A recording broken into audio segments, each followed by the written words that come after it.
안녕하세요. 평택 지제역 방송국입니다.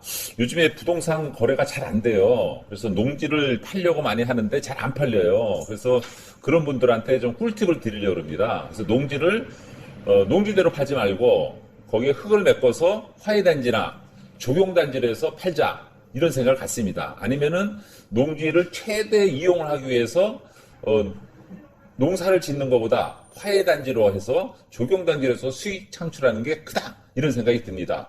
조경수 같은 경우는 시간이 나무 조그만 거 살아서 키우면 돈이 엄청 비싸게 팔 수가 있거든요. 그래서 그런 쪽으로 한번 제가 오늘 한번 서로 좀 살펴보도록 하겠습니다. 그래서 목차는 이제 농업진흥구역, 지역이 있고 구역이 있어요. 그다음에 농업보호구역이 있고, 그런 세 가지를 한번 간략하게 전문적 용어를 설명하고, 개발 사례, 그다음에 토지 형질 변경, 성토라 그럽니다. 성토 개발. 그래서 결론을 내도록 하겠습니다. 자, 농업진흥지역.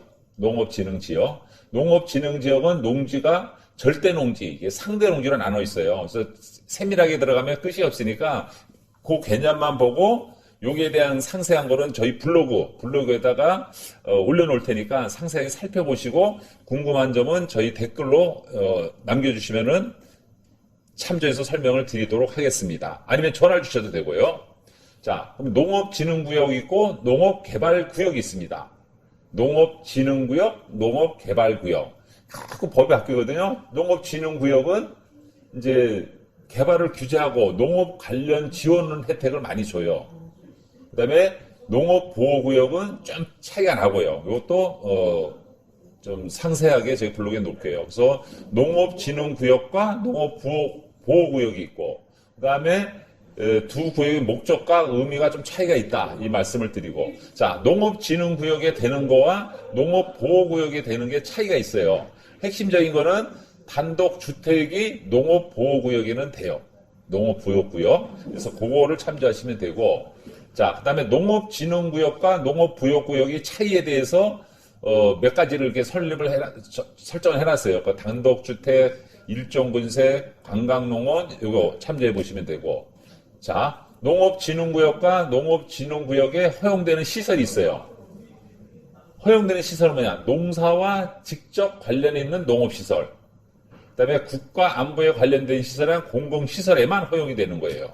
내 땅이 농업진흥구역인가, 농업진흥구역 외인가, 이런 거 살펴봐야 되는 겁니다. 그래서 농업진흥구역에서 가능한 행위가 있고, 그 다음에 설치 요건이 있어요. 여기서 핵심은 축사가 되고, 그 다음에 아까 얘기한 화훼단지, 조경단지, 이런 게 되는 거예요. 농업주택은 제한이 많아요. 집이 없어야 되고, 면적이 줄여야 되고, 소득이 없어야 되고, 굉장히 까다롭게 합니다. 이걸 참조하시면 되고, 그리고 가능한 시설은 농업인 주택, 절대농지, 그러니까 절대농지면 이제 농업인 주택이 된다. 그리고 농산물, 식품 제조, 가공, 처리 시설이 된다. 그래서 농산 가공이 굉장히 중요해요.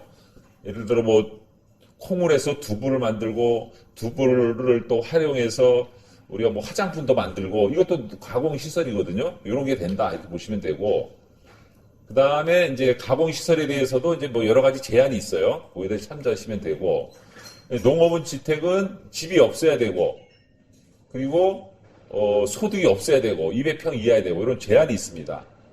그래서 농업보호구역에 대한 개념은 이제 가능한 행위가 있고 안 해야 되는 게 있어요. 이것도 이제 상세히 살펴보시면 되고, 그 다음에 농업보호구역 내에서는 이 관광농원 산업이 돼요. 주말농원, 그러니까 주말농장을 많이 하잖아요. 그러면은 그것도 가능을 해요. 소매점도 일로 되고, 단독주택도 되고, 태양광 발전 설비도 돼요. 그래서 논에다가 이 태양광 발전 설비를 하는 경우가 많아요. 그거는 이제 땅값도 상승이 되고 수익도 되지만은 임대 수익도 발생이 될 수가 있거든요. 그래서 태양광 발전 설비도 가능하다, 살펴보시면 되고, 종교시설도 돼요. 교회, 사찰, 이런 게 된다는 거죠.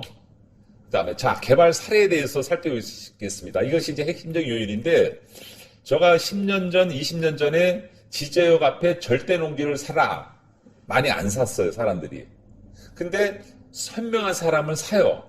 사서 거기다가 화훼단지를 만들고 아니면은 조경수를 만들어서 조경 산업을 해요. 그건 뭐냐면은 이 나무값을 또 보상을 받거든요. 또 하나는 화훼단지도 보상을 받고, 그리고 거기에서 수익도 만들고, 내가 농사도 짓고, 꼭 이제 벼농사 말고 이제 뭐 나무를 키우는 게 돈도 많이 되고 재미가 있어요. 나무를 뭐 소나무 그냥 조그만 삽목된 거나 조그만 거 1년생을 사서 5년, 10년 키면은 뭐 한 10,000원 정도 원가가 30만 원 되고 50만 원 되고 100만 원 되거든요. 땅값보다 조경값이 더 올라가는 거예요. 그래서 조경을 하는 게 좋다 저는 생각을 해요.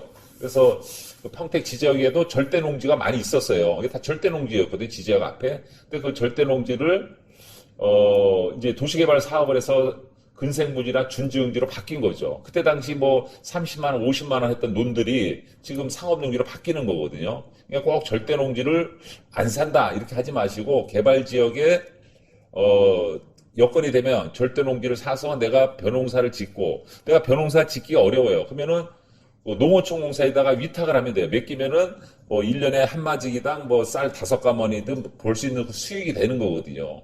일반 뭐 임야 전담은 그냥 버려두지만 농 같은 경우는 이 벼농사가 되기 때문에 그게 돼요. 근데 벼농사가 애매하면 거기다 흙을 많이 메꾸잖아요. 그래서 흙도 내가 뭐 사는 것보다도 뭐 지하 토파기 공사를 한다 아니면은 산을 구축한다 뭐 흙이 버릴 데가 없거든요. 그럼 그 흙을 사서 거기다 성토를 하면 되는 거예요. 성토. 그러니까 논 위에다 흙을 놓는 거죠. 1m까지 가능하거든요.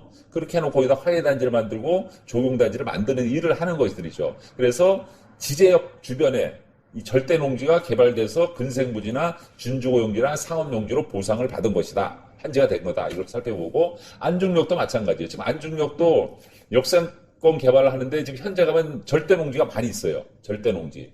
이런 농지들이 이제 하는 거죠. 그게 이제 농업진흥구역 내 농지법에 해당되는 거예요. 토지이용계획 확인안에 보면은 내 땅이 나와요. 생산 녹지지역이다, 농업진흥구역 내 농지다, 이게 나오거든요. 그럼 거기 농업진흥구역 내 될 수 있는 걸 찾아보면 되는 거예요. 내 땅에 대한 거. 그렇게 해서 안중역도 지제역도 절대농지 사서 환지받아서 상업용지 받는 경우가 많다. 그래서 절대농지에 대한 투자를 소홀히 하지 말고 3억대, 5억대 사서 논을 사고, 그 논을 화훼단지를 만들고 흙을 성토해서, 아니면은 조경단지를 만들고 조경산업을 하고, 이거 괜찮다 이 말씀을 드리는 거예요. 자, 개발 사례입니다. 그래서 화훼단지와 조경단지를 개발한 사례입니다. 절대농지는 이제 그 지목번개하기가 좀 어렵거든요. 그러니까 성토를 하면 돼요. 성토는 이제 저희가 이제 뭐 여러 가지 절차가 있는데 설명드리면 모르고, 내가 논을 가지고 있다 그러면 저희한테 한번 상담을 하면은 흙을 싸게 살 때 버릴 수 없는 흙을 받아다가 내 논에다가 메꾸면 되는 거예요. 1m까지. 그러면은 이 절대농지가 좋은 땅이 되는 거죠. 도로에 접하고. 그리고 거기에 대해서 화훼단지하고 조경단지를 하자 이런 겁니다. 그래서 이게 이제 화훼단지와 조경단지 사례입니다. 이 사진이에요. 그래서 이렇게 이쁜 화훼단지를 만들고 이쁜 조경단지를 만들고, 이렇게 해서 내가 가지고 있는 땅을 이렇게 개발을 해서 내가 수익을 창출하든 팔든 하자는 얘기죠. 지금 현재 절대농지가 평당 30만 원밖에 안 해요. 근데 성토라면은 40만 원, 50만 원 받을 수 있거든요. 거기다가 농가주택을 져도 되고, 아니면은 그냥 농막을 져도 돼요. 농막. 그래서 농막도 여기 사진에 이쁜 사례가 있는데, 농막 이렇게 져서 조경단지, 화훼단지, 비닐하우스, 그다음에 농막 이렇게 만들어서 땅을 팔거나 개발하자. 이것이 저희 이번에 그 평택 지역방송국에서 강조하는 이 자료입니다.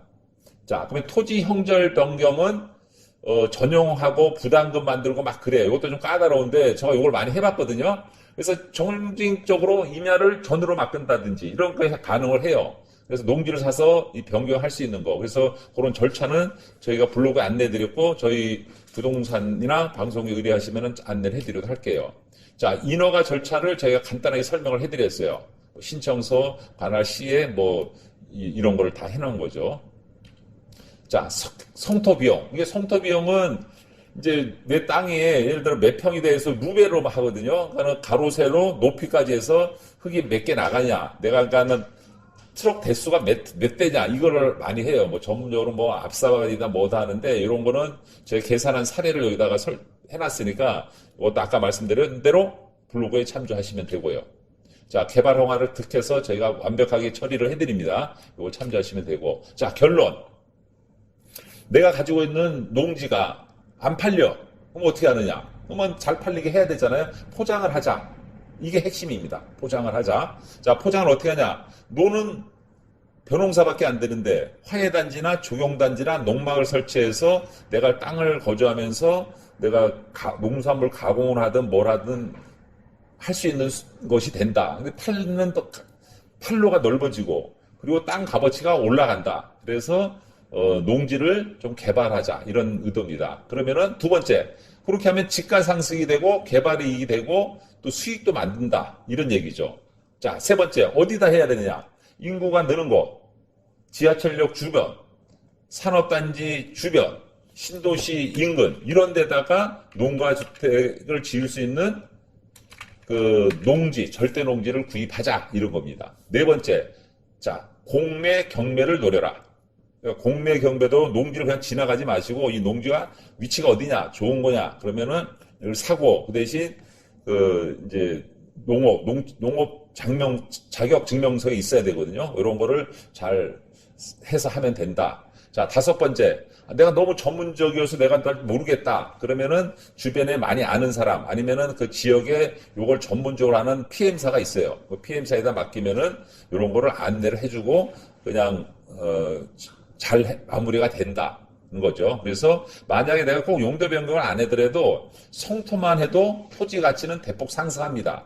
자, 성토라는 거 뭐냐면 1m까지가 되는 거예요. 논의 1m까지는 일반 흙을 메꿔서 이 땅 값어치를 높일 수가 있는 거예요. 그래서 성토를 해도 토지 가치는 대폭 상승한다.